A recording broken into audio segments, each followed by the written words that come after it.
5 प्रकार के विषय हमारे जो 5 इंद्रियां हैं, ज्ञानेंद्रियां, वो विषयों से युक्त प्रभावित होते हैं। और जिनकी इंद्रियां विषयों में फंस करके, विषयों से प्रभावित होकर के उनके ऊपर सवार हो जाती हैं, विषयों के ऊपर उनके अधीन हो जाती है, उनके संपर्क में आकर के विषयों के उन विषयों को ग्रहण कर लेती हैं और उनमें रत हो जाती है, लिप्त हो जाती है। निर्लिप्तते नरे, वेद तो कह रहा है लिप्त नहीं होना, विरक्त होकर के, रिक्त होकर के। लेकिन हम आज संसार के विषयों से लिप्त होकर के उनमें फंस गए। लेकिन वेद कह रहा है निर्लिप्तते नरे, हे इंसान, हे मनुष्य, तू इनमें लिप्त न हो। और विषय क्या है? आंखों का विषय क्या है? रूप है। कानों का विषय क्या है? शब्द है। वाणी का विषय क्या है? रस है। त्वचा का विषय क्या है? स्पर्श है। घ्राण का विषय क्या है? गंध है। अच्छी अच्छी खुशबू आ रही है, खाने को मन कर रहा है, परंतु शरीर में रोग है और फिर भी उसके वशीभूत होकर के विषयों के उसको प्रयोग करते हैं। तो मनुष्य जो है विषयों में बंध जाता है।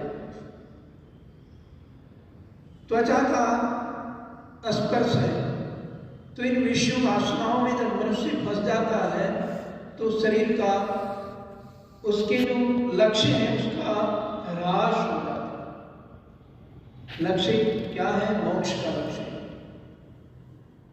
परंतु विचार नहीं करता बैठ करके, कभी सोचा नहीं है विचार करके कि मैं कौन हूं, कहां से आया हूं, किस लिए आया हूं। जब बच्चा पैदा होता है तो पिता यही तो पूछता है, को हसी तू कौन है, को नामासी तेरा नाम क्या है, कश्यासी तू कहां से आया है, कदमोसी कहां से आया और कश्यासी किस लिए आया।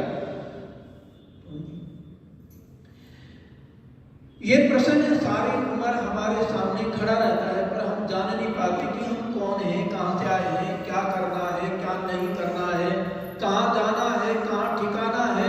बस सारा संसार में विषय वासनाओं में घुस करके रह जाते हैं। आइए एक भजन हो।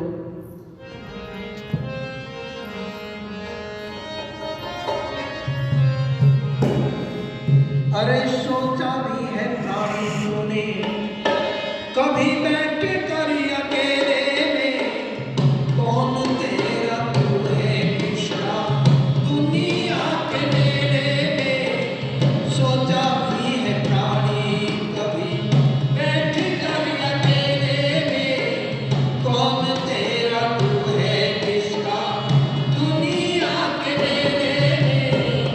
सोचा भी है प्राणी कभी बैठ कर अकेले कौन तेरा तू है किसका दुनिया के मेले में। सोचा भी है प्राणी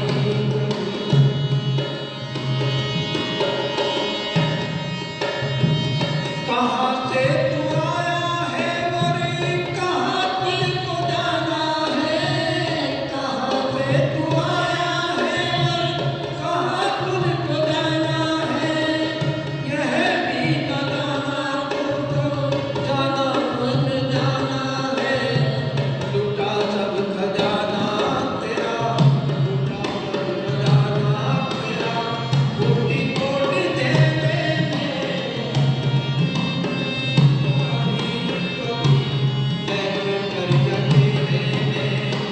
सोचा भी है प्राणी कभी बैठ कर अकेले, कौन तेरा तू है किसका दुनिया के मेले में। सोचा भी है प्राणी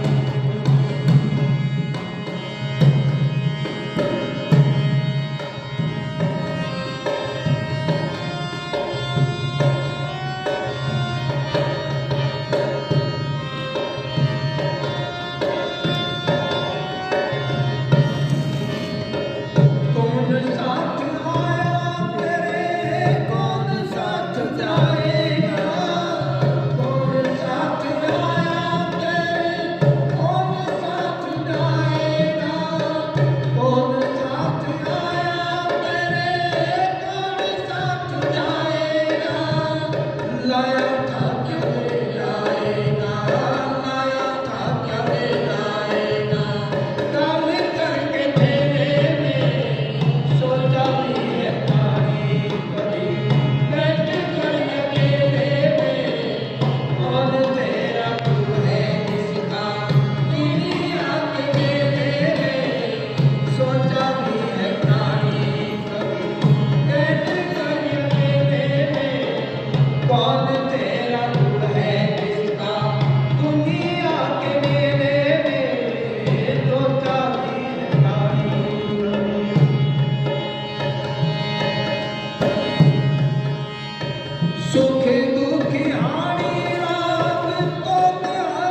जीवन के लिए किस प्रकार से जिया जाता है, न जीने की कला सीखी और न जीने का सलीका आया, बस जी रहे हैं, जिए जा रहे हैं, जिए जा रहे हैं, जी रहे हैं।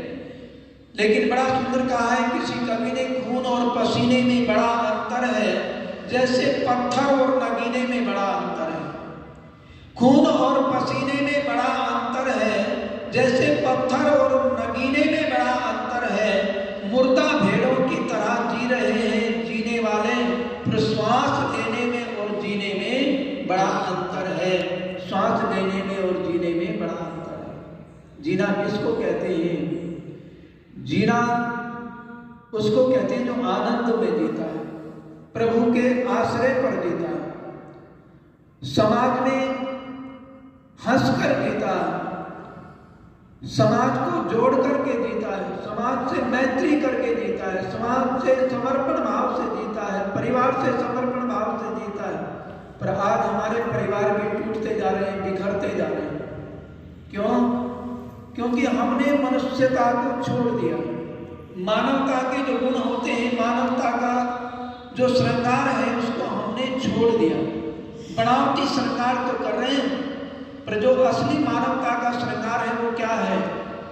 वह है धर्म। और धर्म के प्रति आज हमारी कोई आस्था ही नहीं थी। धर्म किसे कहते हैं? आज कोई कहता है सिख धर्म है, कोई कहता है ईसाई धर्म है, कोई कहता है इस्लाम धर्म है, कोई कहता है हिंदू धर्म है, कोई कहता है जैन धर्म है, कोई वैष्णव धर्म है। अनेकों प्रकार से धर्म की परिभाषा जानते नहीं है। धर्म क्या है? धर्म तो महर्षि मनु जी कह रहे हैं। वो कहते हैं अहिंसा, सत्य, अस्त्य, ब्रह्मचर्य, अपरिग्रह। और धर्म के लक्षणों को बताते हुए कहते हैं कि धर्म के तो 10 लक्षण हैं। उन 10 लक्षणों से मनुष्य का श्रृंगार होता है। आइए, अभी विचार नहीं किया, एक भजन और